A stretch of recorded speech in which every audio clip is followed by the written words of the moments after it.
Tales from the Tap. My name is Frankie, and this is my co-host, Stan the Man. and we are excited to talk to you about not just Standard, but also some of the spoilers from Murders of Karlov Manor. Did I get that name right? Redacted at Karlov Manor. Ooh, bummer. So close. You know what? I'll get an intro right someday. Actually, that was really good. With that being said, though, RCQ season has been in full swing. It's been really cool. We're actually seeing a lot of different standard decks doing well. I've been on Twitter a lot, just seeing random people going like, oh, I just won with Bant Poison at an RCQ, or I won with Mono Red, or I won, etc. It's not just Domain that's crushing the format. You can win with like a lot of different decks right now, which is a testament to why standard is so fun. But I know that you guys went to an RCQ recently.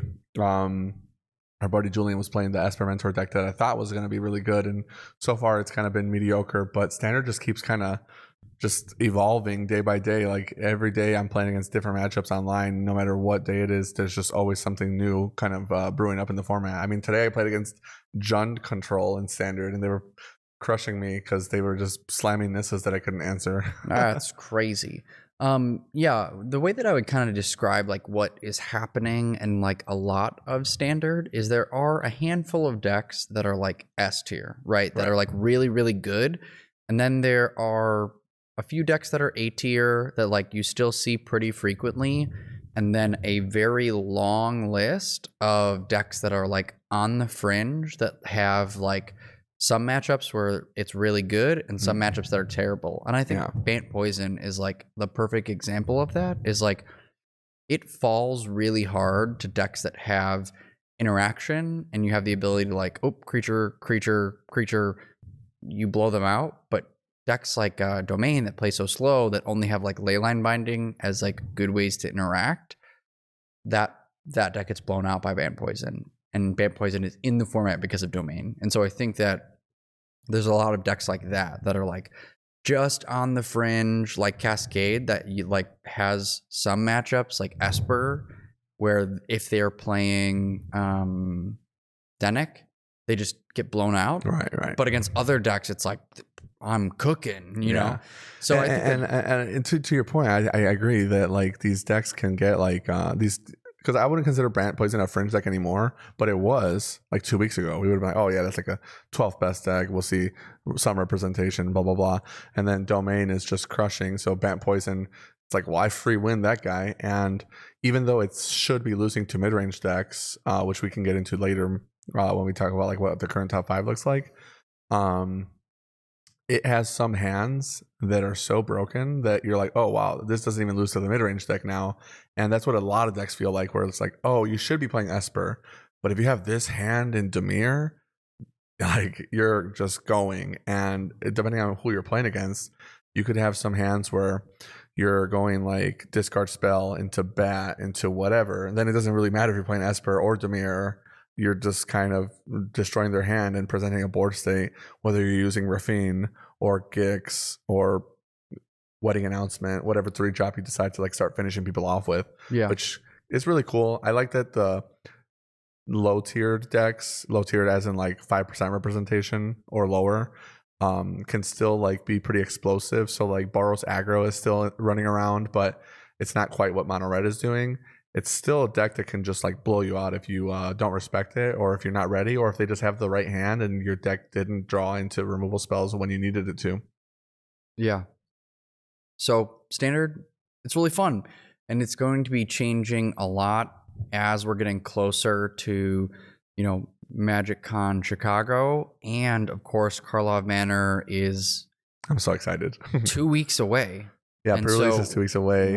It's so crazy. I mean, the next episode is our pre-release like prep episode, and so it's going to be pretty, I think, just crazy getting ready for what's coming next. Yeah, and that one's going to be mostly focused on just pre-release, what the limited format looks like, etc. Sealed more specifically, since that's what pretty much all pre-releases are. There's rarely that drafts going on that weekend. But for today, we actually get to talk about some standard and maybe even some other format implications of the few spoilers we already got. I think they spoiled like maybe 40 something cards, which is something like an eighth of the set or whatever, maybe a seventh. So a pretty decent chunk of the set. Not too many rares that I saw. A lot of commons and uncommons. So From the cards we saw, though, there's some spice, and I'm pretty excited to talk about all that as well. Other than that, I think it's a little over or a little less than a third of the set because Oh, most really? sets have like 260 cards, 290 cards, Hmm. something like that. So, right, 8, 24, that's 3. One more, say it's 300. You're just under a third of the set. Or do you It's mean a revealed. sixth? A fourth? Maybe. Yeah, because a fourth would be 320. 320 cards. And That would be if they spoiled 80 cards. Anyways, over the weekend we got to play some Ravnica Remastered, which was really fun. And Frank and I got the clean sweep into Two-Headed Giant again because Dead to the Deathless carried the crap out of us. Oh my gosh. I could not have been. I just keep saying, and I said this to you like when we won both games, I was like, I want to be this lucky at like a 10K where we like clutch it out off of top decks. But you know, It was kind of I funny. guess being the reigning champs of Two-Headed Giant and you know, team Tales from the Tap is good enough. Yeah, for sure. We'll have to defend our title at the redacted pre-release, so we'll see how that goes. Otherwise, it's just been really cold out here for us, and we're just trying to stay warm. And I turned the heater off, so we're going to try to make this episode not 2 hours. Yeah, it's gonna be quick. Before we get into housekeeping, I wanted to give one more shout out. I got something really cute. The other group chat I have, like when I first started playing Magic at the other store, we're now renamed to the Tron Squad. It was like the Grognard's chat, and then it became the Tron Squad because we all played Tron. And over Christmas, Joe went to Disney World and got all of us these Tron shirts. And I'm not like a fan of like the Tron movie. Not that I'm not a fan of it. I haven't seen it. But for Tron you gotta watch Squad, it. yeah, for Tron Squad, we've all got these Tron shirts now, which I thought was like super, super nice. And for those that don't know, the deck is actually named after Tron. Like it's, I don't know why. It is what it is. Oh, it is what it is. It's for sure. But it's off cool. of Magic. Yeah, well, with that, let's get into housekeeping. So the first thing is the giveaway that we had. It was a really big success. We're super excited about it. We sent our box off. Now it should be arriving any day, or maybe it did arrive. Do you know? I didn't check the tracking, but based on the weather, I would assume it's not there yet. Maybe a day or two. Yeah, day or two. But that was great. We ended up getting 750 followers on, Twitter. And so if you did follow us and you're new to our show, thank you so much. We really appreciate you being here. Keep in mind in the future, in what comes next for the podcast is we're going to do another giveaway, but it will be via YouTube for, subscribing to our YouTube channel. In addition, we'll be doing some Commander content coming soon. So twice a month, we bought like the camera setup to have, some pod play twice a month. And I think that's going to be a ton of fun. Yeah, we already do the recordings in the shop for our like Pioneer Standard Modern Weeklies for the MTG Chicago channel. Shout outs to Sal. But he and I were talking about a setup for a Commander, not just like 2-person game, but 4-person game. And that way we can actually record Commander gameplay. And we'll start inviting people to play with Frank and I on the channel, which will be fun. At least 2 videos a month should be where we start off, and we'll just see how popular it is. The way you say Chicago hurts me every time. It's because I'm Mexicano. Oh, Frank's racist. no. Anyways, I just get to hear him say it normally and then just say it different for the podcast. And so I just get a little bit of I don't know what he's talking about. This is just how I talk. gaslighting. Anyway, shout outs to our patrons and those that are on Patreon. That is the best way to support our channel. If you want to give back, we do have some.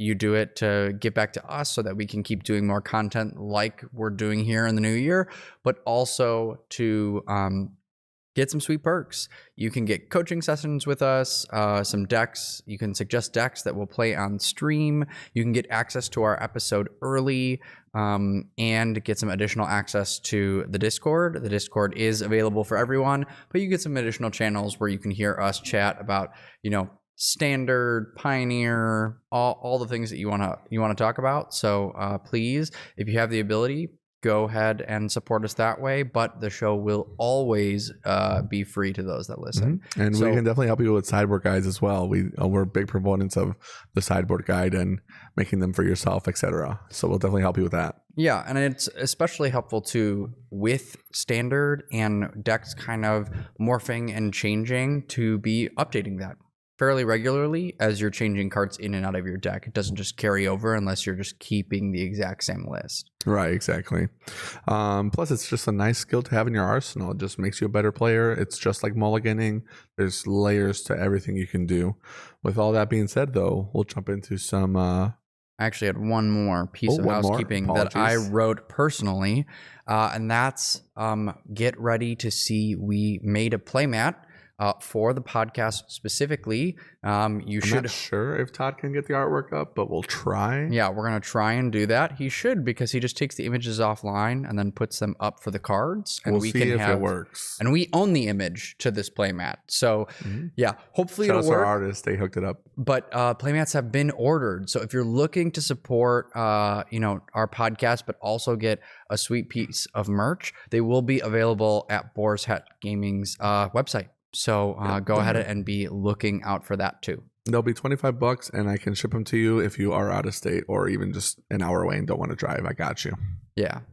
Now we can jump into first Murders at Karlov Manor. For sure. Speaking of murders, do you know who was murdered? No. No, I'm not into the lore. So I've been asking all week because I was so curious. Apparently...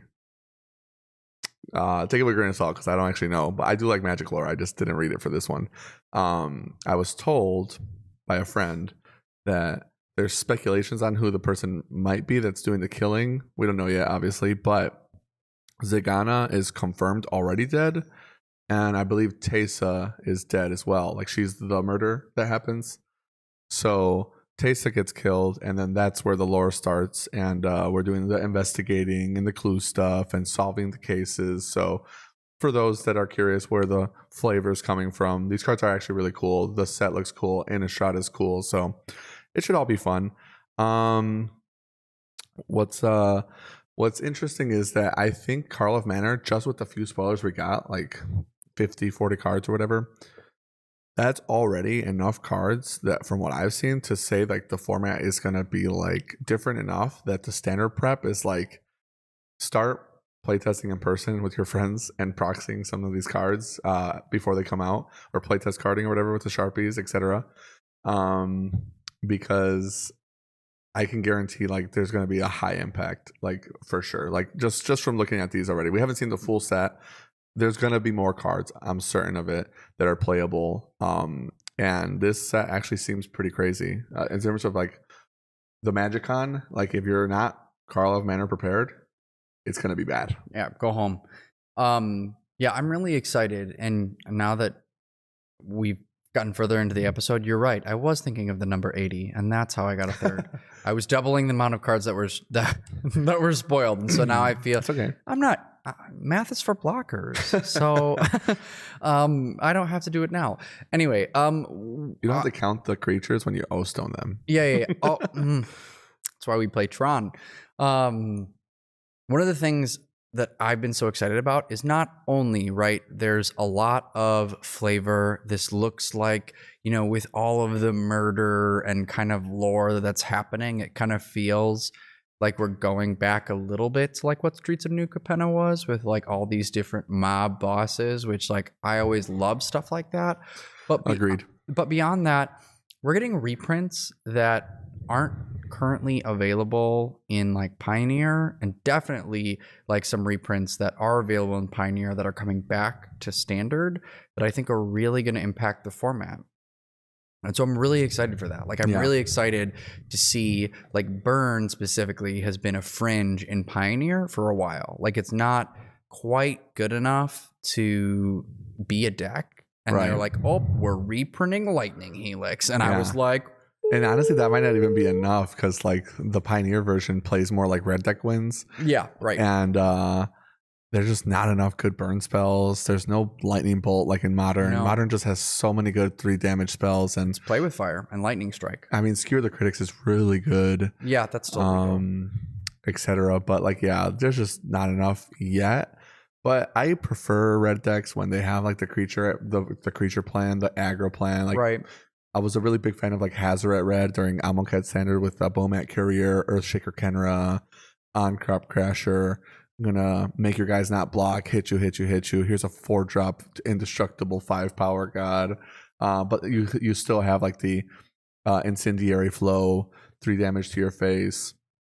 That kind of playstyle is more fun anyway. So I'm hoping Pioneer does get something like what you're talking about, like a Boros aggro, red deck aggro, splash some burn spells. Because Lightning Helix is definitely a card that can make a good impact.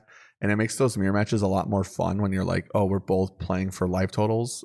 And the Lightning Helix is now one of like the best cards we're playing with. Yeah. With that being said, we do have a list of notable reprints, and Lightning Helix is number 1 on the list. We already knew about Lightning Helix already for a while. So that one's like, we're less excited about it, but I still think Lightning Helix is awesome. It's so cool that it's in standard. I think those colors needed help in standard, that color pair specifically. So that's kind of cool as well. The next one we have, if you want to pull it up, is Krenko, Baron of Tin Street. This card is really cool if you want to read it out for the podcast. Yeah, so Krenko, Baron of Tin Street, is a legendary creature goblin. Cost is 2 and a red. Haste. You can tap Krenko to sacrifice an artifact and put a 1/1 counter on each goblin you control. When an artifact is put into a graveyard from the battlefield, you may pay red. If you do, create a 1/1 goblin creature token. It gains haste until end of turn. Yeah, so this card's actually pretty nuts in my opinion. Oh yeah, I mean, with treasures specifically, like those do technically hit the graveyard, and so you're getting the mana off of that, and you can then immediately pay the red with that. There's so much synergy with this card. If it were me and I was like hedging on cards that like you maybe want to like buy that will be played in multiple formats, like Krenko to me looks like one that is going to be played in a lot of places, because this looks really like Goblins wants this. Yeah, it's Artifact Synergies wants this. I do think it's like a cool commander card too. Like in terms of this is gonna be so fun for commander. But in terms of like I don't think it's gonna be like a modern card, but maybe there'll be like a Pioneer Goblins deck finally, which would be really fun. What I really like about this card is I had favorite cards in 2023, which were Tishana's Tidebinder and so Inti. broken. Both of those cards, just so cool. Obviously, we had Lord of the Rings. We don't talk about Lord of the Rings. No. The One Ring, Bowmasters, whatever. Don't care. Obviously, good cards. Don't care. Play timeless on your own time. Anyways, Tishana's Tidebinder was really cool. Inti was really cool, and Inti still is really cool. Just doing what it's doing in every format. This card is probably my next favorite card. Like for 2024, this is my favorite printing so far is Crime Novelist. And it kind of works really well with the Krenko we just talked about. So Crime Novelist is a 3-mana Goblin Bard, 1/3. It says whenever you sacrifice an artifact, put a 1/1 counter on Crime Novelist and then add a red to your pool.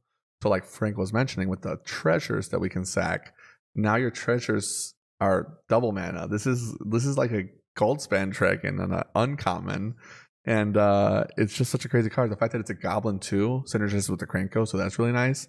But you're gonna be able to just like sack artifacts into this guy, and there's already an infinite combo. So later on, as we get down into my little brewing session, whenever there's like a new set, I'm always like addicted to just trying to make brews. This was the card that I just couldn't think about all day. I was just like writing, like, oh my god, you could do this, you could do that, whatever. One of my buddies, Tommy, sent me a photo. There was people already made an infinite combo for Modern. Speaking of Modern, Crime Novelist slots right into Asmo Inti. Speaking of Inti as well, really, really well. Just like this card could just go in that deck already. I think it would just add stuff to it if you want to just like pivot into like having a second infinite combo, maybe even. But the combo that works with this already is Goblin Bombardment, which is sacrifice a creature, deal 1 damage to any target for free. So it's a free sack outlet. And then you play Animation Module, which is from Kaladesh, I believe. And that card says whenever you put a 1/1 counter on a creature, you can pay 1. If you do, you can create a 1/1 servo. So you sack the servos that you keep getting, and then the counters that go on the Goblin Bard, or the Crime Novelist, rather, they trigger his ability and give you the red mana again as you sacked an artifact, which is a servo. The servo ends up being an artifact, but it's also a creature for Goblin Bombardment. So infinite damage. Pretty cool. Yeah. And I mean, in theory, you could do that in Modern if you wanted to, but I think this card is just good in general. This is for sure a Commander staple. This is kind of like get this card while it's cheap. Find it at your pre-release. Just pick it up off the table when people leave it there. It's going to be like Pitiless Plunderer from Rivals of Ixalan, where like nobody knew that card was going to be good, even though it was very clearly good. We didn't do the podcast back then, so you guys didn't know. But Pitiless Plunderer was like, what? Every time a creature dies, you get a treasure or something like that. Yeah. So like that was obviously so good for Commander. This is the same thing to me. This is so obviously good in Commander. Just pick them up. It's going to be like a $5 uncommon if they don't reprint it. The card is crazy, and later on I'll show you some ideas I had for specifically Standard. But there was a little sneak peek with the Modern combo. That's awesome. Next one is Analyze Pollen. It's 1 green. It's a sorcery. As an additional cost to the spell, you may collect evidence 8. Collect evidence is exile cards with mana value 8 or greater from your graveyard. It says, search your library for a basic land card. If evidence was collected, instead, search your library for a creature or land, reveal that card, put it into your hand, then shuffle. This card is so nuts, by the way. I don't know how you feel about it, but this is like Traverse the Uvenveld on steroids. I think it's going to be interesting to see whether or not Delirium is easier or collecting evidence is easier. But right out the gate, you could pitch a land cycler like in Modern, for example. Like, oh, I'm going to pitch Troll of Khazad-dûn. Boom, like collected evidence. Is it an 8-drop? No, it's a 6-drop. It's a 7-drop, but yeah, it's still like pretty like that's it's 7 out of your 8. Yeah, you can it's exile pretty, multiple it's pretty cards close. for evidence. And if it's your second copy, like you did the first one to just lay the land, get a basic, fix your mana, boom, you have your evidence right there. But the card itself, like lay the land kind of abilities in Standard, are already kind of decent. Traverse the Uvenveld, we already saw kind of do its thing for a while back in the day. It was really good at just getting creatures. The fact that also I can get any land will end up mattering, I think, when you're like, oh, I need to specifically find a Field of Ruin, or I need to specifically find this land for my land combo deck, and it's in green, so green's always kind of doing that kind of thing. It might work out with like Blossoming Tortoise, where that guy can fill the graveyard for you, and you kind of want to have some land synergies as well.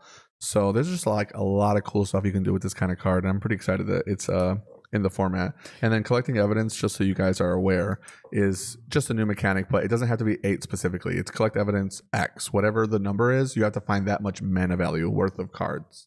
Yeah, I think that collect evidence is probably off of like what you're describing. Like to me, I agree with you 100%. Card sounds crazy, except I think that it's going to be crazy only in Modern. Like I don't know if this is going to be like getting 8 mana value into the graveyard unless you're playing a mill plan is pretty rough for like Pioneer or Standard. I guess we'll see if like Sultai Self-Mill or any of those kind of decks can make it pop off. But yeah, I agree that it's harder. The only thing I like about it is that like the play style can like, maybe it won't be as like broken as what you could do in Modern if you really want to abuse the card for its like Worldly Tutor. But when you're playing Standard, let's say you're going turn 1 Forest, and you're like, man, I really want my deck to have good mana. I'm playing 3 colors. Let's say I'm playing Jund. Sure. So then you're like, oh, cool. I can grab any of my other basics with it. Turn 1. Later on in the game, you get really grindy. You're in top deck mode. This ends up being a good top deck when you're like on turn 5 and 6. You guys both got each other's Lilianas or whatever. Now your graveyard's full of these like whatever is good in the format at the time. Graveyard Trespasser, Deep Cavern Bat, Gix, Preacher of the Schisms, like all these cards that could be in this deck. That's like a mid-range / late game deck. Your deck is like, now 3 creatures are in the bin. Cool, I top decked my guy. Now I can exile these 3 creatures that my graveyard had no synergy for. And now I'm getting rid of them for Virtue Persistence if my opponent has it and I don't. potentially, and then I can get any specific guy. The fact that you can get silver bullets, I think, is like kind of slept on.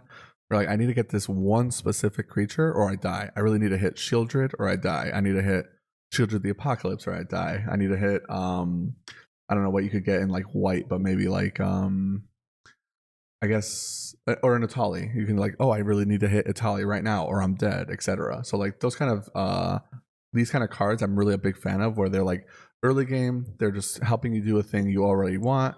Late game, they're a way better top deck than just like, oh, I hit my 4th copy of generic creature that's not getting me out of a rut.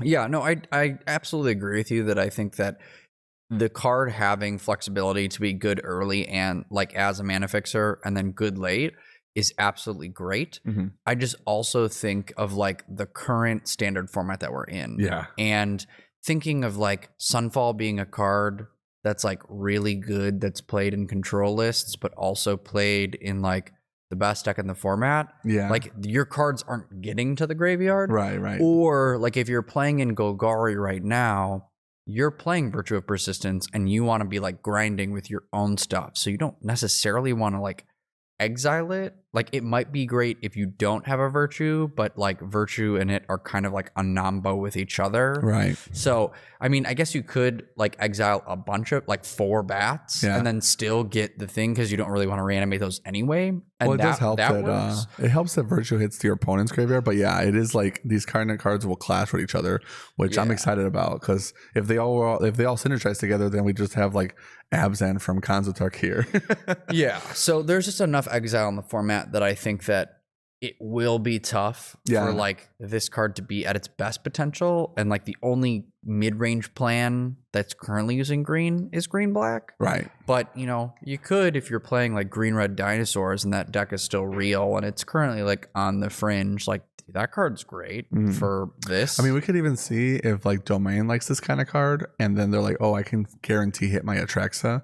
So that's kind of nice. Absolutely. Because you have the ability to write, like you could exile one of the Sunfalls that you already used. Mm-hmm, and then you're like, oh, now I just need 3 more mana to like just get a free Atraxa, Atali, whatever you choose. Yeah, I'm curious if they would actually like it. Because now they can have like a turn 1 play. It might even let them trim on like a land, because they're playing like 26 lands. Maybe they play like 1 less land. Yeah. Because they have so many basics, and I think it's correct to be on that many basics. So now they don't have to play quite as many triomes. So like, 10 basics. I have 4 lay the lands. It could be interesting. And then I like not using herd migration for the life gain if I can help it. So that might make it easier for them to like not have to worry about that. It could also be something that makes them think about not using 4 copies of the 3 mana dinosaur. I forgot the name of it. Topiary Stomper, yeah. But I think that card is just I think that card's good enough that it's just like fine to use. But late game of 4/4 with Vigilance is like, I don't know how to deal with this. Yeah. It's like a bad top deck for them, but sometimes you're just like both out of resources and they're just like, well, I hit like 2 Atraxa triggers, so here's a 4/4. Right. Well, and you're thinning your deck too. So like you top deck it, you're like, oh man, I just have a 4/4 with Vigilance, but at least it's thinning me a little more. Right. Exactly. The next card we're going to talk about is Massacre Girl. She's back. Love Not that. planned. Yeah, I know, right? That's crazy. Known killer. So Massacre Girl, known killer, and we know she's a killer. Anyways, 4 mana, black creature. Apologies for that. 4/4 with menace. Creatures you control have wither. So for those that don't know, wither is whenever your creatures deal damage, they deal it in the form of -1 counters. So that's way back from like poison. Toxic didn't do that, so you might not know. And then her second ability is that whenever a creature an opponent controls dies, if its toughness was less than 1, so it had to die from minus, effectively, you draw a card. Or it could have just been a 0/0 construct or something. But you draw a card, and that's really cool because obviously Wither's going to just make it work for her, but I really love that she synergizes with herself so well. Like if you play Commander, Massacre Girl into Massacre Girl is going to be like Liliana Dreadhorde General, and just draw a bunch of cards. Everybody's going to die to less than everybody's dying less than 1. You just draw everything, wipe the board. Unfortunately, you don't get to keep both Massacre Girls. It'd be really cool if they had like some weird caveat where it worked out that way. But Well, you could keep both, right? Like the old one and the new one? no, because Old Massacre Girl would kill this one. No, because they have different names, right? Yeah, what I'm saying is the trigger would kill her if you're killing Oh, enough guys. yeah, Like, if you yeah, draw yeah. three Like if you cards, kill she's dead. if you kill enough cards, yeah. Yeah, so that's the only thing that sucks. But yeah, you definitely can have both in play, which is cool. We stand Massacre Girl. But I think this card is really good. Actually, it's pretty sweet, and she's an assassin for a card we're going to talk about later. That's going to matter. So for now, just sleep on that. But the next card we're going to talk about, Wojek Investigator. It's 2 and a white. Creature, angel detective with flying, vigilance. At the beginning of your upkeep, investigate once for each opponent who has more cards in hand than you. I mean, it's pretty much just a 2/4 flying vigilance for 3, which is like not a great body, but not a bad one either. it's not a bad body. It's not bad good either. blocker. Yeah, good blocker. I mean, 2 in the air with vigilance is already great. And then if you're on the play, I mean, instantly, unless it's killed, is making you, a clue that you can then draw more cards with. So I think the card is sweet. I don't know if it's going to be backbreaking for like standard or like even make an impact in standard. Maybe it doesn't have a huge impact, but 2 things I like about the card. One, shout out to you Commander players again. You're getting a lot of love. It's all players, so it's going to be good for Commander, I think. So good. Oh man, you group hug Commander players. You're welcome. But another thing I like is that white has really bad card draw. It's really struggling. So on top of the fact that artifact synergies are already going to be pretty massive, and especially in the standard format coming up, having artifacts is going to matter. Even the glue tokens, even whatever, they're all going to be high impact. The card draw in white is just really nice, and sometimes the artifacts matter because of the fact that they sacrifice. So this is kind of even more of a boon. This kind of card would normally not be that exciting, but I think it's going to be a lot better than it looks. And actually, for limited specifically, this is like a really good pack one pick one. And that's what I was gonna say. Is like specifically within the limited format, like this is a card that's like, oh, this card will be great in limited. It's a great blocker. It's a fine attacker, and the card draw engine is going to be so good for sure. A pack one pick one in limited. I think that card will be great. Yeah. The next card is also an investigator, but it's the Homicide Investigator. 2-mana black creature, 2/2. Whenever one or more non-token creatures you control die, investigate. Unfortunately, the ability only triggers once per turn. However, for a 2-mana 2/2 on-rate body with this upside, it's actually kind of decent in my opinion. It's nothing crazy, nothing to write home about, but this kind of creature can just add up. Like if they don't kill this guy, which he should trigger himself, right? So that already kind of gives you like the replacement, the guy that makes an artifact. If they don't kill him and they start killing your other guys because they matter more, then you're just going to start getting all that value from that card just existing. And on top of that, he's a terrific blocker. So he just dies, gets you the clue you wanted, and then you can replace them later on, or maybe the artifacts matter in your deck because you're playing Rakdos. It's just a really good card. Yeah. Next card we have on the list is Axebane Ferox. It's 2 and double green, creature beast, death touch, haste, ward, collect evidence, 4, and it's a 4/4. So questing beast at home. Yeah, honestly, this is I don't even know if this is questing beast at home. This is like your mom's like, we can't go to McDonald's, but we can stop at like Dairy Queen on the way home. It's like, okay, well, at least we got some ice cream, you know what I mean? Like I don't love the Dairy Queen comparison because that still sounds like a downgrade, but I love ice cream. Enough. It's close enough. Cookies and cream. Yeah. Come on, man. Anyways, this card is nuts. It's like I would have said Sonic because Sonic's got some solid options. Yeah. One of those like cherry limeade things. For sure. So this card I really like. So it's Death Touch and Haste, which is kind of nasty. No trample, that's fine. But on rate 4/4 haste, just hitting hard. This thing's hard to kill. It's so hard to kill. This thing is impossible to kill. You needing in like any, I mean, I don't know if it's got a place in like constructed specifically, but I think this will actually matter for standard. Genuinely. I think it will matter for standard. And for standard, like, oh, look, my Bitter Triumph might go for the throw. Doesn't matter. You have to have cards in the graveyard to exile to be able to touch this, which is like a big big Bitter deal. Triumph specifically actually is the answer because you can discard the evidence. Right, you can discard the evidence, but That's it. And usually it's like, damn, I discarded a really good card. right, and you don't get at least the synergy of like I'm trying to discard something that like if you're usually Fuels my playing plan. Right. if you're playing Bitter Triumph, you're hoping that it fuels your plan. Mhm. Like you discarding a Let me card exile my Phoenix to is this not thing. is not a downgrade for you. And Right. unfortunately, that won't be the case with this card. Yeah. So I don't know. Axebane Ferox is This card is legit. It's definitely going to be like a green haymaker. It might even just be like a sideboard card that they bring in against control decks, but the card is legit. Yeah, it feels like Graveyard Trespasser did, but for standard. Yeah. Like where 100%. like, oh man, needing to discard a card is like a pretty big Also, deal. it's already night. It's just hitting you for 4. Yeah, it's just lights out. The next card, unfortunately, can't hit 4 drops, so it's not going to be very good against the Axebane Ferox, but it might be good in the same deck as it. The name of the card is Long Goodbye. It's a 2-mana black instant. The spell cannot be countered, but it says destroy target creature or planeswalker, mana value 3 or less. This card's actually really good. I think it's going to be potentially modern playable, definitely Pioneer playable. Uncounterable kind of matters.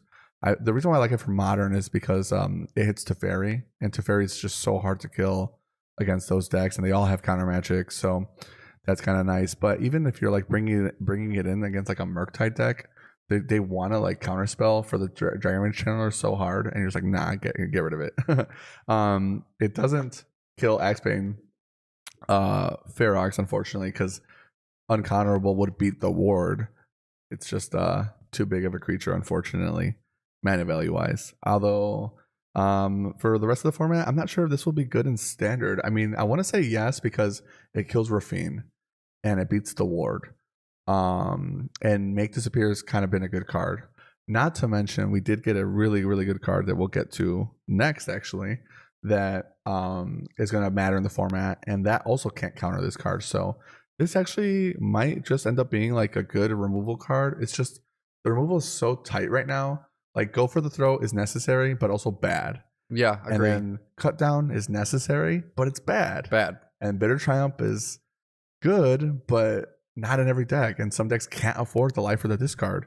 So this is just another card that's like, I do the thing, but not quite well enough, you know? Yeah, the only thing I'll push back on you on is Cut Down is a great card into the current meta. Like, right, it's terrible into Domain, it's absolutely a dead card. But in every other deck, right, Deep Cavern Bat is like a mainstay card of the whole format. Right. And like Cut Down is great into that card. So like, and into Burn, like Cut Down is like a house. So yeah.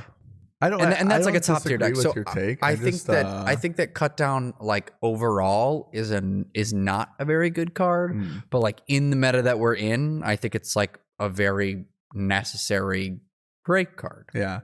That's why I think it's funny, because I think Cut Down is a good card, but it's in standard specifically, I think it's a bad card, because standard is the format that's like, I don't respect you not being able to kill 3/3s. And typically in the past, standard has been a format that's been dominated by the 3/3, you know? So like the fact that it can kill like a Bloodtide Harvester is so nice, but it just doesn't hit Breach of the Schism. It barely hits Rafine. I mean, it hits Tishana's Tidebinder. It's just so funny because like a lot of these 3/2s and like 2/4s and all this stuff, like it feels like they were like designed around Cut Down, but because standard is so big and that change was so recent, I think some cards weren't designed for it, and I think we might start seeing the growing pains of that. I'm just not a fan of Cut Down. I try to cut it from my list as much as possible whenever I'm playing, and like Frank said, you just can't. You have to play like 2 or 3 copies in every black deck, because it just answers Rafine, like you said. Being able to kill the bat is nice, but sometimes you can play around that. You can like circumvent it if necessary, but you have to kill like Rafine with these guys, and then against Domain, it just doesn't do anything. It's so painful. Like if you're lucky, it'll kill it and incubate. Yeah, I just like my thought specifically, like if you were thinking of the matchup of mid-range versus mid-range, like either blue-black, red-black, green-black, whatever, and they go turn 2 bat and you go Cut Down immediately, they see your hand, you then play your bat, and they either can like take a turn off from playing their 3-drop to try and kill the one that you just played, Yeah. or like just continue playing without that card. Right. And I think that like that tempo swing is Right. like pretty important. Yeah, the play pattern is so favored for the cut down, and then as soon as the deep cavern bat becomes not the best thing to do anymore, it's like, thank you. Yeah, right. But no, I definitely agree. And I no disrespect to cut down, like it is a great card. I think it's honestly a sweet card, and in Pioneer it'll start getting better probably. As typically formats as they get older and stronger, the CMCs kind of drop, which inadvertently reduces the power and toughness of a lot of guys. I mean, like cut down would kill Ragavan, cut down would kill Dragon Rage Channeler before the boon. Yeah. So like that kind of card isn't that bad. We'll see what it looks like in an evolved Pioneer in like 4 years. Who knows? With that being said, though, the next card, I'm super hot spice. So excited to talk about it. No More Lies. White and a blue, instant, counter target spell unless its controller pays 3. If that spell was countered this way, exile it instead of putting it in its owner's graveyard. We've been begging for Mana Leak to come back, and it's back. But better, because A, it gets to exile, and B, someone said this tonight, like for Pioneer, and I thought it was like one of the most, I'm not going to say hot take because it's not anything like crazy, but it made me think, wow, Wizards did this right. Because it's blue and white, I think that the card is fine. Yeah. Like I know people on the internet are complaining. They're like, I'm not going to play Pioneer anymore. From our favorite Twitter person. But because it's blue and white, it has like limitations of like you have to play it in a blue-white deck or an Esper deck. If it was just blue, or Jeskai. Yeah, or Jeskai. But if it was just blue, this would be so backbreaking that like every deck would be playing Mana Leak again. Like every deck. Yeah, it'd be like old Modern where like every blue deck had Mana Leak and it was free. Yeah. And Mana Leak in old Modern was really, really good. Yeah. So that's why I think that like Wizards did this right by making it blue-white, so that like every blue deck cannot play this card. Yeah, your deck has to be bad to play this card. It's fine. Unless you're playing blue-white control and Pioneer, which you know I'll be back on again. Yorion. No, but for sure, this card is just exciting. Like it's something I've been begging for actually. As you guys know, I've been really trying to force control in Standard, and it's so hard to play control. And I don't care if you have Cavern of Souls. This card is still good. Like it's gonna matter. Control decks might finally be back. Maybe we can play some Jeskai control with the Lightning Helix, but I don't know if that's gonna work. But this is so much better than Make Disappear. And before, like a month or two ago, when control was still playable, I was telling people to just cut your counter magic and just play way more removal because it just wasn't worth it. Like even before Cavern of Souls, the counter spells were just not worth it for control specifically. Make Disappear is completely different. It does a different job for the tempo decks, but the extra mana is going to matter so much. Now when you play control versus domain, you really kind of crush them, which you're supposed to. And then if they're playing Cavern of Souls, you just have to have answers for those decks. But as a control player playing against mid-range, you should kind of already have that advantage. These decks fold to depopulate into Sunfall, into Farewell already. So the problem was that the domain deck was just so much better than you. And now I think this kind of card, that one extra mana actually does matter for the tempo. It's going to be really hard for them to start resolving certain cards. Can't counter the Atrexa, but like that card is honestly one of the least concerns for me as a control player in domain. Right, because like, you're hoping you can get to 7 mana. Mm-hmm. Nice, exactly. And honestly, a lot of times the game plan was just mill them. They're like drawing so many cards with the beans, draw 5 cards off Atrexa, blink it, bro. You're gonna have 4 triggers. Yeah. But yeah, I'm really excited about this card. And like you said, Pioneer implications, phenomenal. Blue-White Control, already a very good deck. Doesn't push it over the top, but does something really cool. And it contests with the Dovin's Veto slot. So like whatever, at this point, I like conditional counter spells, and it's not like it's going to counter like too many things that are going to make it's not going to push anything out. I think Rakdos is still going to be able to beat up on Blue Eye Control like it does already with Thoughtseize existing, and they can still pay like 7 mana for a Shieldred. It's not going to be like the worst thing in the world. Manlands can still kind of beat up on it. 7 mana for a shield. It sounds awful. It is bad, but it's like if that's their only answer, you're like, cool. Then it's not. It's like Dovin's Veto couldn't already answer her. I'm willing to pay extra mana, especially when you have the treasures. Yeah, what I'm also really excited about for this is especially like within Pioneer, you had to play like so many Dovin's Veto in the main board because it was like the best counterspell you could play that just that hard countered like obviously non-creature spells. And now you can be like, you can trim on Dovin's Vetoes, or if you're playing Yorion, you just keep them and play No More Lies, whatever. Shut up before you even say it. No. But, I was going to say Dovin's Veto should be a sideboard card, and I'm glad that it's finally going to be a sideboard card.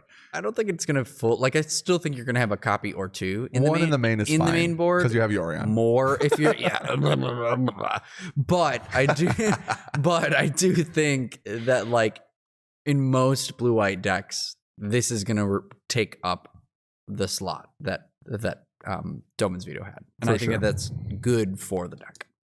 Agreed. The next card, also exciting. Assassin's Trophy's back. It's not just Lightning Helix, baby. Ass Trophy is going to be so exciting. This card is one. It's not being played in Pioneer, which is disappointing. We talked about that already. Yeah, but I think for Standard specifically, for those who don't know, well, we talked about it before the podcast. I don't think we talked about it here. I think we were arguing about that in testing. Yeah, but like we did talk about it. Yeah, we did talk about it. Just not for you. Not on people. camera. Not for you people. We saved the arguments for off camera. Yeah. Once we decide Mom what we and Dad agree fight on. when you're not watching. Anyways, Frank and I have been trying to like play mono black, just like out mid range to mid range decks, and it's been kind of fun. And we've been finding success with it in testing, but it still struggles against Domain. It still struggles to out mid range sometimes, where your card draw has to be Gix, or I mean, we're not playing Preacher, so it literally has to be Gix. And Golgari had like the really nice, we're a mid range plan, but we have Mosswood Dread Knight, and then we have Galissa, we have these really good green cards. City. I also think that Nissa Ascended Animus is probably like top 3 best threats in the format right now. Super hard to answer and just crushes you in like record time. Just such a good win condition right now. And so like Golgari has that as well going for it. And the fact that our mana base is so clean in Standard, like we talked about that, like you have fast lands and slow lands and triomes and pain lands, like you and these new surveil lands. Well, now we're gonna have the new surveil lands, right? Your mana bases are like perfect, quote unquote. Like we don't have like shock lands and fetches, obviously, but like for all intents and purposes, this is like a really, really strong standard mana base. Like you guys, if you're new to Magic, you don't know the pain of playing with like Shadows over Innistrad lands, like just some terrible lands. Some of these standards have had like I'm trying to think like temple lands and battle lands. Oh like, yeah, I remember in Standard back when I was first playing Standard, like you had to play Scrylands. Yeah, like and they were fine, but they were like, oh man, well they were also, I'm gonna cut them. Well, they were also fine because of the old Mulligan rule, where like true. you didn't have like old Mulligan rule where you didn't go back to 7, you had to like go straight to 6 and then to 5, or you went to 6 but you got to scry a card. Right, those both happened, I think, over the Vancouver Scrylands. Mulligan. Yeah, so because of that, the Scrylands were even better to like help keep you in games where you had to mulligan. Right. But if you were playing a tempo deck, they were just backbreaking and you had to cut them. You just like, well, I need my lands to be untapped. Yeah. So then you would get a land like the one they play in Amulet Titan. I forgot the name of it. It's like, it's from Oath of the Gatewatch. It's like ETB, make any color mana. Crumbling Vestige. It's like ETB, make a rainbow. And then I make colorless forever. I'm playing that. I need the mana now. It's gotta be color. It's like it was terrible, but it is what it is. This mana base now, you guys are blessed. Yeah, it's really nice. Go ahead. Oh, I was just gonna say what you said earlier about like McDonald's versus Wendy's. Like the new lands you have now is McDonald's, and what that land is like you're having the leftover pasta in the fridge. It's not even pasta. It's like, well, yeah, it could be pasta, but no meat.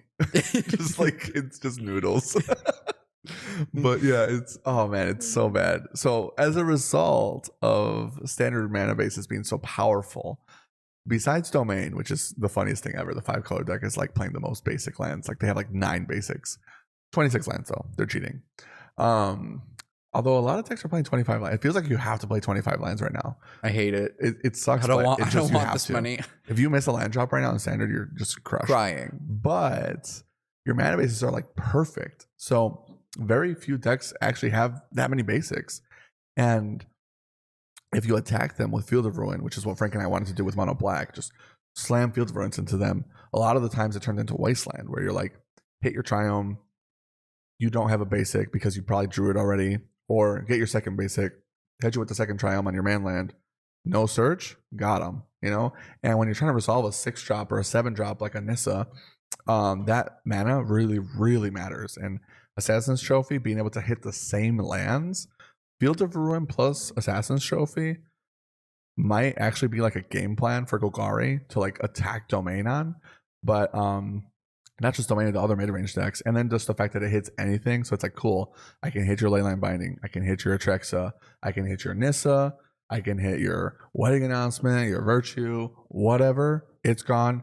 Get your basic. And this is back before they designed them like Boseiju. It's just a basic land. There is no like get a shock land, cool redemption price.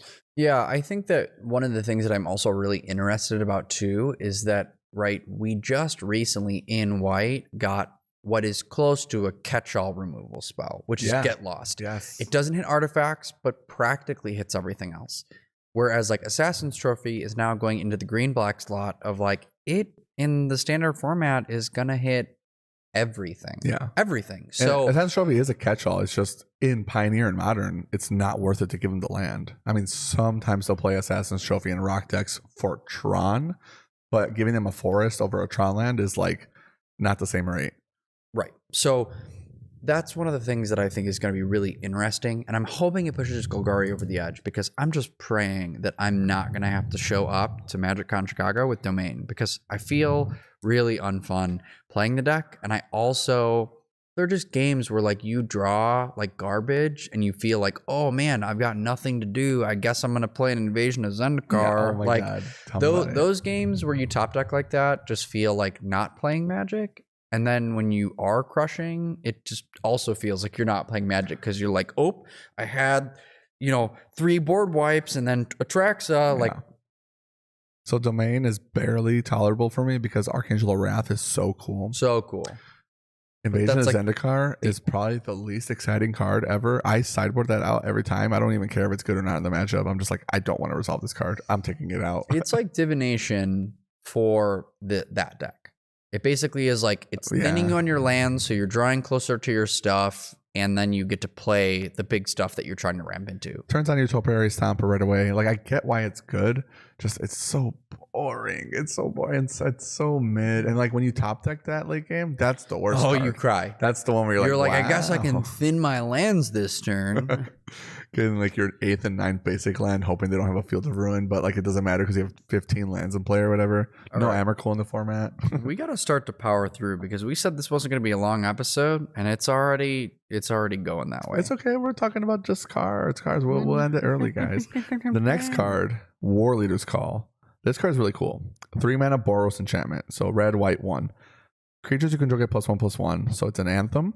And whenever a creature enters the battlefield under your control, this deals 1 damage to each opponent. Notably, it doesn't target. It's also each opponent. Shoutouts to your commander players again. And I mean, like, it's just Impact Tremors plus, but you're getting a rebate because you don't have to play like the 2 mana and the 2 mana. It's a 3 mana both combo. I think we've seen enough Boros Convoke, Boros Spread, Go Wide decks already existing, Gleeful Demolition, etc., that this card just seemed exciting to me. That's why I wanted to talk about it. Have mercy. That card is honestly really cool.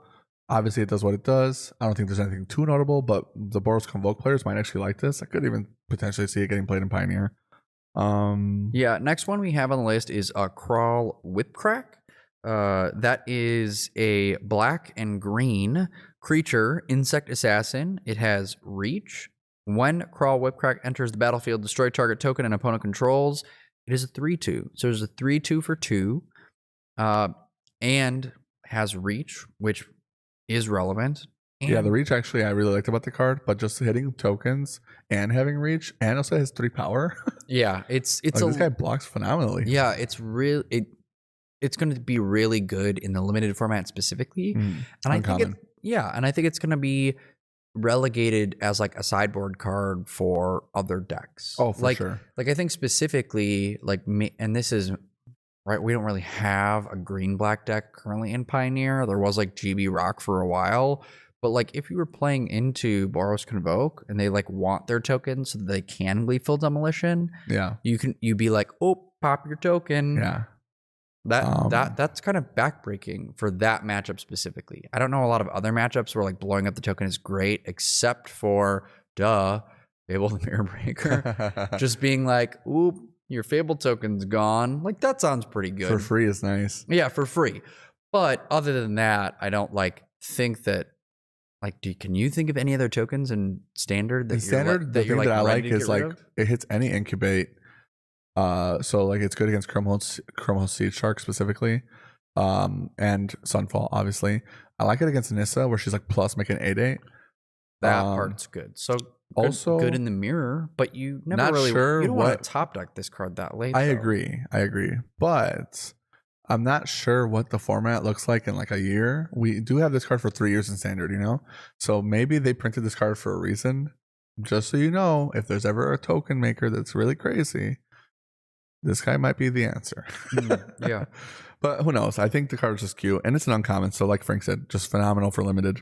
3 power reach. Good by itself. Just good. Yeah. The next card I brought up was Rakdos, Patron of Chaos. It's a 6 mana 6/6. So red, black, and 4. Flying, trample. So not quite what like Archon of the Dross is doing for 4 mana, but it doesn't have the drawback. It actually has a really good payoff. At the beginning of your end step, so it triggers the turn you play it, target opponent may sacrifice 2 non-land, non-token permanents. Non-token, highly relevant. If they don't, you draw 2 cards. So I just kind of like this guy as like, the format is so mid-rangey already. This card kind of seems like a cool top end. We already see Rakdos mid-range being like the best mid-range deck. And then we have Rakdos Reanimator with Trumpeting Carnosaur. So like this kind of card just seems really good to me, and I think it could actually be a mirror breaker as well with those extra cards.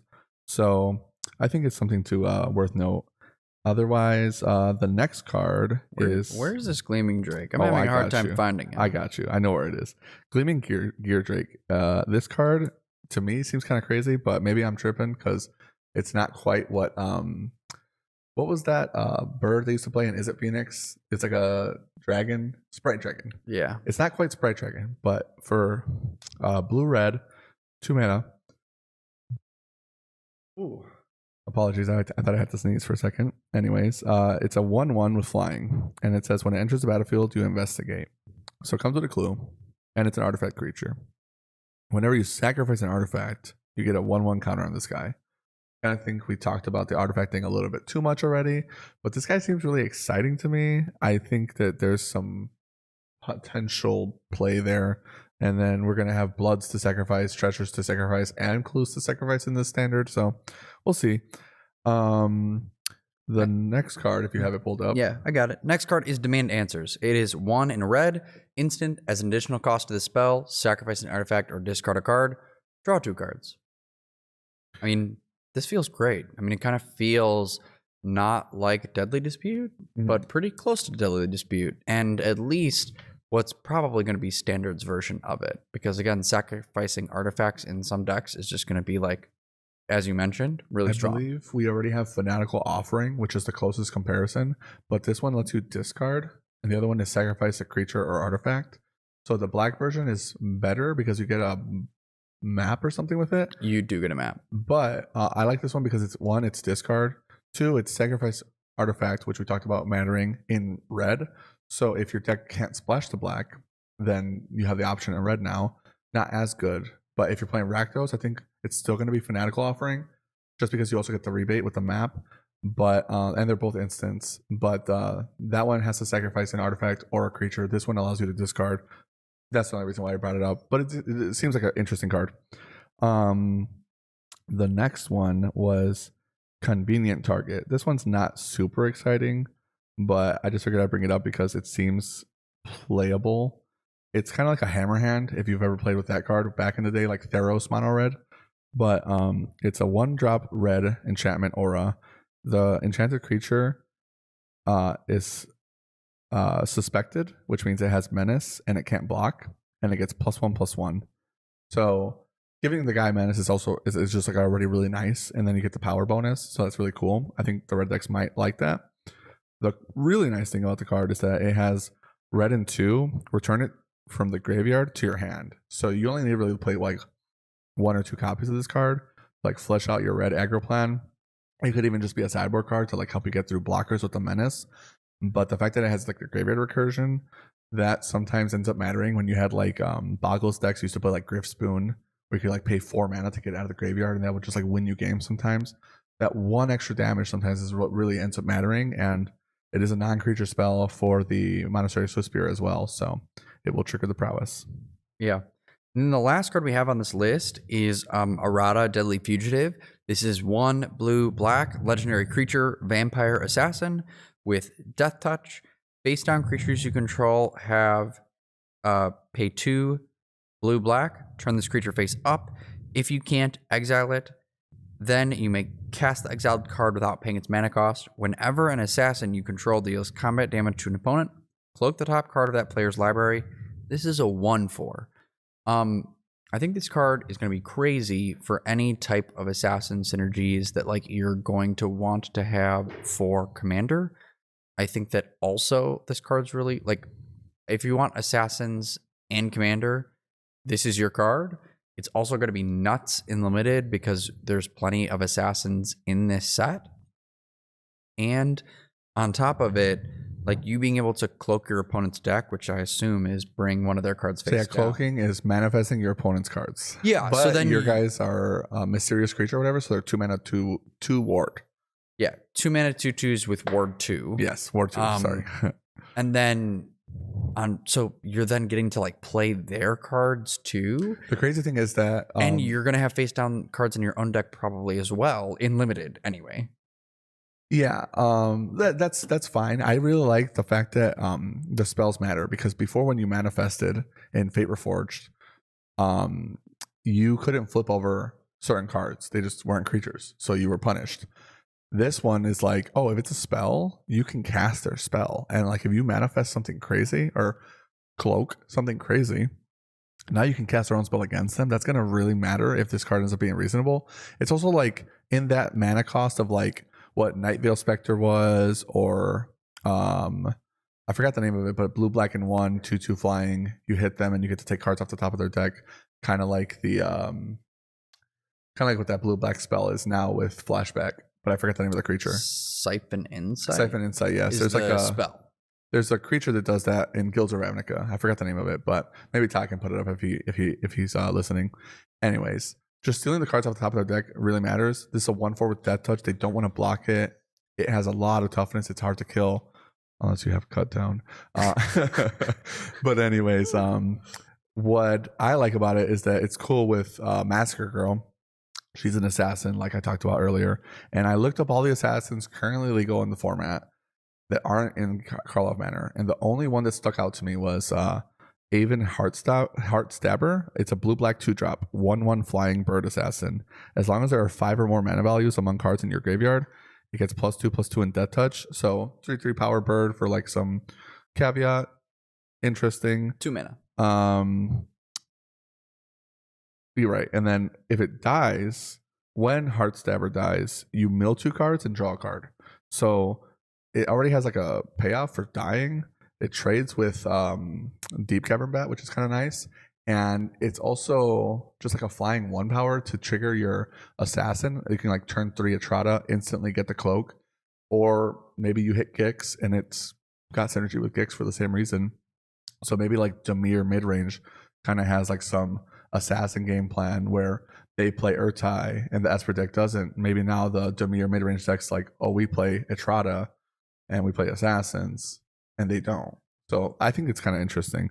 That's why I wanted to bring that card up. Otherwise, we're getting pretty close to wrapping up. I had a really big brew session where I was like brewing the crap out of our, what's his name, my boy, crime novelist. But I just don't think we have enough time to go into it, so I'll just give like a brief rundown. I think the card is crazy. If you play Commander, Dockside Extortionist, I think I've said enough. But anyways, for Standard, I just think it's interesting because we could see like a Rakdos sacrifice the deck again, like we saw before, where like Experimental Synthesizer was really good, Oni Colt Anvil was really good. We have Voltaic Surge. We've got Mistress Research Desk. There's just so many good artifact sacrifice triggers that are like, oh, and you get a red mana now. It's like, okay, like wait a second. Urbrass Forge, even like if you want to like let's say you have to kill a guy, your Forge triggers, you hit them with the Forge guy, you sack it. It's an artifact, I'm pretty sure, right? Urbrax Forge, yes. So then you make the mana and do whatever you want, play with fire, anything, instant speed, and that's just like one thing. And you can have a Urbrass Forge just in your artifact deck too. So like there are certain cards like Ayara. It's like sacrifice an artifact, drain and gain for the mana value. Cool. Well, now I have like the finisher. I don't need the Forge trigger anymore. I'm just gonna finish you off. We've got interesting game plan too now with. There's like 7 1-drop goblins, and they all synergize with artifact or sacrifice. Cacophony, Scamp. I think the list is like Cacophony, Scamp. You can play the Squee, and then you have all these extra goblins to put 1/1 counters on with the Kranko, sacking artifacts, getting you the mana. There's also Churning Reservoir. If you remember my limited deck from that one RCQ, yes, you're just like making 1/1 goblins with the oil. Cacophony Scamp also wants the oil. Eki Scrap Gleeful Demolition. Gleeful Demolition, exactly. Like I think that it's either going to be like a goblin deck or like an artifact deck, but this card is just speaking to me. I'm freaking out over it. I can't wait to be wrong, but like the card is just crazy. Like you could even do like some Izzet stuff. Like we talked about the Careful Drake. There's Zoetic Glyph, Ginger Brute stuff kind of going on already in the format. I mean, the amount of times I've lost to a Zoetic Glyph on a Ginger Brute in Arena, shameful. But go for the trope doesn't kill it. So, like, what am I supposed to do? Cut down. I get it. Cut down. Yeah, and I've already wanted to, like, it was funny because yeah, right. But you already, like, wrote this list for, like, Black, Red, Burn with what's new, and I already wanted to try and cook up Black, Red, Burn now. Yeah, in Standard, right? Because most of the cards when I played that Modern deck like a while ago, yeah, I 3-1 that I 3-1'd here, yes. Like when I was new and no one knew me, and it was like, oh, like I just came in 3-1 with my $90 deck. One of the first times I met Frank, he played against me with Bloodburn, the Saffron Olive deck, and I showed up to Grognard's with Grixis Death Shadow, and I was like, this guy sucks. I was like, what's going on? Well, and I was new. I didn't I was new to Modern. Well, I didn't know who you were, so I was like, what is this deck? I had never played it, and like it was what I could build for like $90. Here's the thing: I almost died because it's Death Shadow. Burn kills you, and he's playing Bloodburn, Voldaren Epicure, Blood Tithe Harvester, Shrapnel Blast, Sanguine Statuette, those Galvanic Blast. Crazy. Yeah, like, and they're all standard legal right now. All standard legal. And so I wanted to do like Voldaren Epicure, blood, Vampire's Kiss, which is like drain 2, gain 2, make a blood, right. Which is another artifact. And then, like and then you sack them to Offering and you get mana and cards. Yeah, Oni Colt Anvil, and then like you slam like Urbrass Forge on turn 3 after you've already been doing the burn thing, and you can still play with fire in that deck, and maybe Kumano faces Kakazan just to like get bigger dudes. Like I feel like you could almost do Black, Red, Burn right now. It's right. Close. And with this guy, the Oni Colt Anvil feels way less bad. You're like, sack, get a mana to instantly make my synthesizer. Let me play the card I got. Oh, I'll play it into a synthesizer. Right. And then you're sacrificing like the tokens. All of a sudden, it's like counters ramping and you make too. more mana. Like, oh, I didn't hit my third land drop. Play the Urbrest Forge anyway. Yeah, it's just I think it's crazy, and I think that it's already close now. So we might see Rakdos Burn being a real deck soon. I think that artifacts, no matter what the format looks like, whether or not the card I think is good is not. If Crime Novelist is good, and I'm right, I'm happy. But no matter what, I think that just the format with Karlov Manor is going to be super artifacts matter. Like we've already been seeing Azorius artifacts. Now you can do the same thing in like Is It. Now you can do the same thing in Mono Blue. Now you can do the same thing in Rakdos or Grixis or Mono Red or Goblins. So like there's just so many ways to go ham with the artifacts. Sal must be so excited Yes. as an Affinity player, being Yeah. like, there are artifacts in every format, Artifacts baby. everywhere. Yeah, we just need Lotus Petal. But it's like, honestly though, like I really just think of it like there's only so many upgrades you can put in your deck. So like this artifacts matter kind of stuff is kind of cool. Maybe it puts like a card like Brothershood End back into these decks, you know, and they're like, oh, we have to play this or we die. You know, Domain's like, I Yeah. have to play this card now. Right. So we'll see. I just think the decks, this kind of archetype seems really interesting to me. I'm definitely going to be brewing some stuff up, but I mean, I wrote some crazy notes. I was going ham. I was Hard. Really I was hard. so excited. We had more to talk about, but it was mostly just about the standard metagame and what it currently looks like. I don't think that really matters too much because one, it's different than it was 2 days ago. Two, it's going to be different in 2 days. Three, Karlov Manor is coming out, and I think if there are not new archetypes, the current ones are going to be adapting and getting changing upgrades. and getting upgrades or lateral moves or whatever. It's just going to be so different. The next episode is going to be us talking about pre-release, so we won't be able to give you the standard rundown. But if you want the standard rundown, we will be in the Discord. Join the Discord. It's free. We're going to be prepping standard. We are a month away from the MagicCon, and we got to be Way ready closer than I thought. in Chicago. Anyways, we got to be ready for that. So follow us, give us a sub, follow us on Twitter or whatever. I'll be Yeah. there. Yeah. If you have questions, let us know. I'm always in the Discord. Try to stay active if I'm awake. Yeah, you know the drill. I would just say, like, just to kind of top off standard is that, like, top 5 decks, as we talked about as of right now, we know it's going to change, but top 5 decks being Domain, Rakdos midrange, Red Deck wins, Esper midrange, and, you know, Bant Poison is in there mainly because, in my opinion, as a counter to Domain. The deck is really relevant.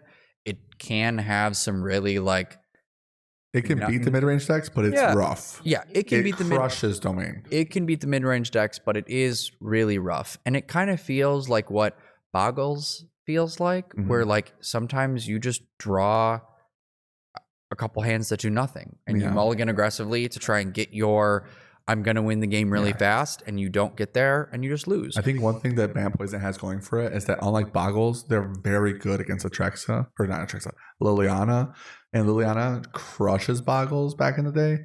Liliana is terrible against this deck, and I think people are really leaning into Liliana to help them because she's so good in this format, especially against Domain. Good. Yeah. So we're like Frank and I are like literally like leaning on her, like Liliana, please help Please us. save us from And Domain. If you have 4 in your deck like we do right now, Bant Poison preys on that. They don't care. Like sack the crawling chorus, whatever. Cool. Discard cards. I don't have any. Proliferate, whatever. You're dead. And once they get going, they can crush you really fast. And on no board state, they can just go charge the mites, and all of a sudden you're dead. Their counter spell is disgusting. Like we wanted Mana Leak, right? They already had it. So Yeah. it's a scary deck, but just loses to cut down. Right. Right. So Cut down plus bat plus like another removal spell. yeah, it loses pretty hard to removal. Beyond that, you will see Dimir midrange, Zorius Soldiers, Rakdos Reanimator, which is like close to the Rakdos midrange list, but is like leaning more towards like Breach the Multiverse. Cruelty of Gix as well. Yeah, well, that's also in the like aggro plan deck too. Yeah, true. It's like they're both there. They're just reading ahead. Yeah. Golgari midrange, Zorius midrange is like still in there. And then like some fringe decks that like are still possible. Like you may see them, but like Like, Be don't- aware, but yeah, you don't be- have to sideboard for them. Agree. And that's White Poison, 4-color Legends, Azorius Artifacts. Azorius Artifacts for sure. That deck can get scary if like you aren't ready for it. Esper Legends, and then Boros Aggro. Yeah. All decks that like you should be aware of, but not like anything to write home about. Like you're not sideboarding for them. Most of the decks, if you're playing within like the top 5, 6, 7, have like a good enough game plan against these decks anyway. Right. And your sideboard might already have cards that are good against them, which is why you should be making a sideboard guide. We have Sideboard like guide. this top X number of lists. Join the Patreon. Boom. Anyways, thanks for watching, guys. We really appreciate it. We got to do some shout outs. Shout outs to MTG Chicago. Our boy Sal. Yeah. You're watching. Yeah. Sal has allowed us to use some of his cameras. So in the future, when we have a couple new episodes coming out, they'll be with some of Sal's equipment to help and buff up our video game, which we're pretty excited about. In addition, you can see specifically my gameplay and a little bit of Stan. Frank and I have a really funny match coming up this week. We do. It's awesome. And I've been like here at the store a lot more than like I was a month or two ago. And so like my content will be on there again. So you can go ahead and check out on our socials because I'll be sure to share like my gameplay when it's not terrible. Oh gosh, I smacked the microphone so hard. I'm so sorry. Todd's going to have to really work on that. But yeah, you'll get to see some of my gameplay there, which will be sweet. Yeah, and we're gonna get you guys the EDH gameplay. Shout out to Sal for hooking us up with the cameras to make it work. I'm setting up the mount as we speak, getting it built, and then we'll get some Commander gameplay. We'll try to have it spliced in podcast week episode and then the week after Commander episode, just so you guys have like more content on the channel. 4 videos a month at least, and then we'll go from there. If the Commander videos pop off, people enjoy them, we'll try to do it more often. It just depends on what our free time looks like. But I mean, Frank and I really enjoy Commander, and we really enjoy playing with our homies, so we're just trying to invite as many people that want to be on camera as possible. Shout outs to our artist for making us a great playmat. A sweet Can't wait to playmat. show you. If Thank you guys you, are seeing it, I hope. If not, Thank you, Lindsay. Definitely have it posted in the Discord. Very, very cute artwork, and I look good. I look good in it. As a fugitive, as a convict. Yeah, I said we have Cape Bounty. Shout out to Boards Hack Gaming for allowing us to record here in the store.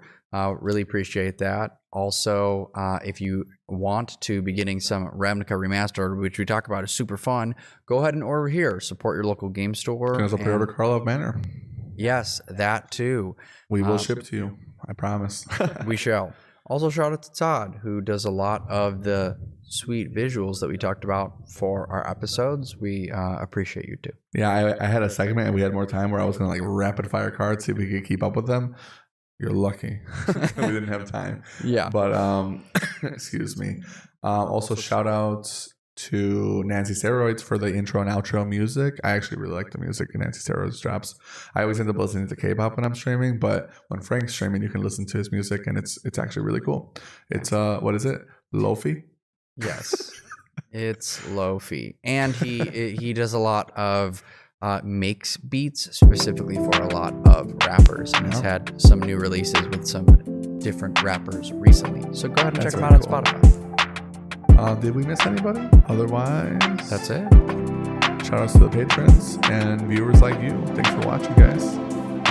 Tune in next time for our pre-release episode for Murders of Karlov Manor. Thank you so much for being here. Catch you next time.